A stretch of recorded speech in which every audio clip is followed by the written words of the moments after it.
ജോസേ എന്തോ അത് പിന്നാമ്പുറത്തേക്കൊക്കെ പോകട്ടെ. അയ്യോ മനുഷ്യനെ പേടിപ്പിച്ചല്ലോ. നിങ്ങളൊക്കെ ആരാ? എന്താ വേണ്ടത്?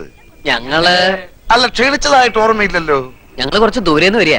ദൂരെന്ന് പറയുമ്പോ അങ്ങ് അമേരിക്ക വരെ വരുവോ? അത്ര വരുമോ? അത്ര വരില്ല. ഹലോ ഹലോ മാലുന്റെ കല്യാണത്തിന് വന്നവരാ, എന്റെ ഫ്രണ്ട്സാ. കണ്ടിട്ട് അങ്ങനെ തോന്നിയില്ല. കുഞ്ഞമ്മാവനല്ലേ? അതെ, അതൊക്കെ മനസ്സിലായി. പഠിക്കുന്ന കാലത്ത് സുധി കുഞ്ഞമ്മാനെ കുറിച്ച് പറയാറുണ്ട്. എങ്ങനെ പറയാതിരിക്കും? ഇവന്റെ അച്ഛൻ മരിച്ച പിന്നെ ഇവനെ വളർത്തിയെടുത്ത് ഞാനല്ലേ. ഫീസ് അടക്കാൻ ക്ലാസ്സിന് പുറത്ത് നിർത്തുമ്പോഴാ കൂടുതലും പറയാറ് അല്ലേ? ഇറക്കിയില്ലേ? പണിയെടുക്കാതെ എല്ലാം കൂടെ തിന്നാൻ വന്നിരിക്കുക. കുഞ്ഞമ്മാവൻ ഇങ്ങനെയാ. വാ, നിങ്ങൾ അകത്തേക്ക് വാ. വാ.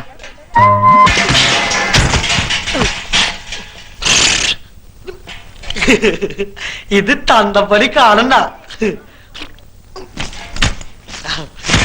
അയ്യോ പരമത്തിനോ എല്ലാം നശിപ്പിച്ചു. എന്തിനാണ് നീ ഇതിനകത്ത് തലയിട്ടത്?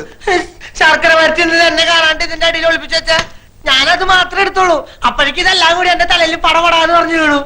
സുധി, ഇവനെ പിടിച്ചോട്ട് പോയി പറമ്പിലെ വല്ല മരത്തിൽ തളച്ചിട്. തളച്ചിടാൻ ഞാൻ എന്താ പോലെ ആനനോടൂ തന്റെ കരയണ്ട ചുട്ടി. ശർക്കര റൊട്ടി വേണമെങ്കിൽ എന്നോട് പറയാറുന്നില്ലേ? കുഞ്ഞമ്മാന്റെ മോനാ. അല്ല, ആ പോയത് എന്റെ തന്തയാ. അച്ചുട്ടി, ഇതൊക്കെ എന്റെ കൂട്ടുകാരാ. ഹലോ, ഇവിടെ ഇടൂ. ഏയ്, ഇവിടെ ഇടുവല്ല, ഹൗഡി ഇടൂ. എവിടെയായാലും നമുക്ക് ഇട്ടാൻ പോരെ. ഇതല്ല ഞാനും പിട്ടതാ.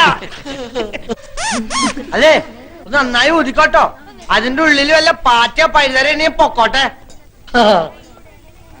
ആ ചായയുടെ അസുഖം അങ്ങോട്ട് മാറട്ടെ.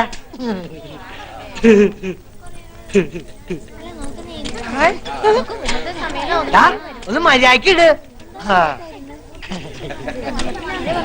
അതെ, അതിനകത്ത് നിറച്ചിരിക്കുന്ന പച്ചവെള്ളമല്ല, പനിനീരാ. വില ഇത്തിരി ജാസ്തിയാ. ഓരി ഒഴിക്ക എന്താ ധാരയാ? തണ്ട ഞാൻ കുത്തുട്ടോ. ഓഹോ, ഇവന് നിളകാതിരുന്നാ മതിയായിരുന്നു. ആരാ ഇവനെ ഒന്ന് ശ്രദ്ധിക്കുക എന്റെ ഉത്തരാളിയമ്മേ. ആഹാ, അപ്പൊ ഞാൻ അറിയണ്ട വേറെ അമ്മ ഉണ്ടല്ലേ? തണ്ട ആള് കൊള്ളാലോ.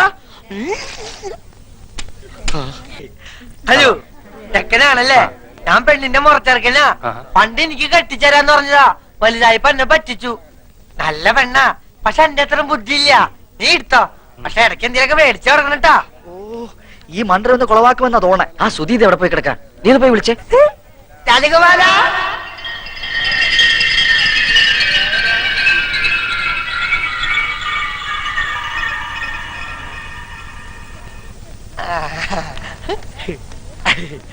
കുട്ടാട്ട കേട്ടും മാലൂല. കുട്ടാട്ടനാ മാലൂന്റെ രാജകുമാരൻ. വേണ്ട വേണ്ട, നമുക്ക് കെട്ടാം. എന്തായി കാണിക്കണേ? ഞാൻ എങ്ങനെയാ? കുട്ടേനല്ലേ പറഞ്ഞ മാലിന്റെ കെട്ടാന്ന്? കുട്ടാട്ട അങ്ങനെ പറഞ്ഞോണ്ടല്ലേ ഞാൻ ആ ചെക്കന്റെ തന്തയുടെ മോന്തക്കിട്ട് രണ്ടും പൊട്ടിച്ചേ. എന്നിട്ട് കുട്ടാട്ട വാക്ക് പറ. വാ, കുട്ടാട്ടൻ വന്നില്ലേ ഞങ്ങളുടെ അമ്മായി ചത്തു കൂട്ടോ. വാ, കുട്ടേട്ട വരാൻ.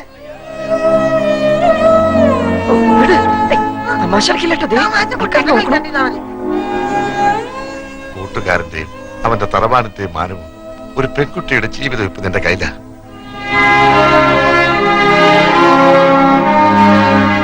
വിധി അതാന്ന് വെച്ചാ അങ്ങനെ തന്നെ നടക്കട്ടെ. മണ്ഡപത്തിലേക്ക് കയറുക.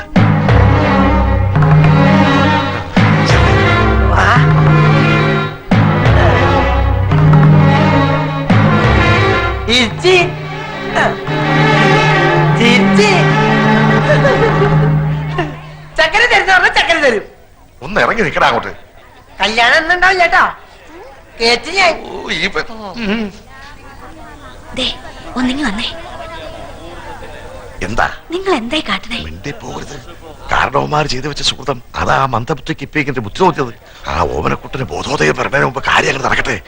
ആ മുഹൂർത്തായി, പെണ്ണിനെ ഇറക്കുക, മേളം തുടങ്ങിക്കോട്ടെ.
എഞ്ചിൻ ഓഫ് ചെയ്തോ, എഞ്ചിൻ ഓഫ് ചെയ്തോ.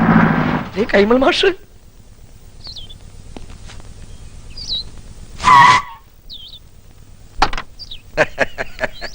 നമസ്കാരം. ആ കൈമൾ മാഷല്ലേ? ഉവ്വ. മാഷെ ഞാൻ അറിയും.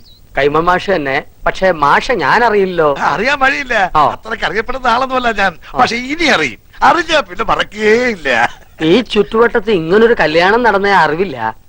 വഴിതെറ്റി വന്നാ വഴിയൊന്നും തെറ്റിയിട്ടില്ല. നേർവഴിക്ക് തന്നെയാ വന്നത്.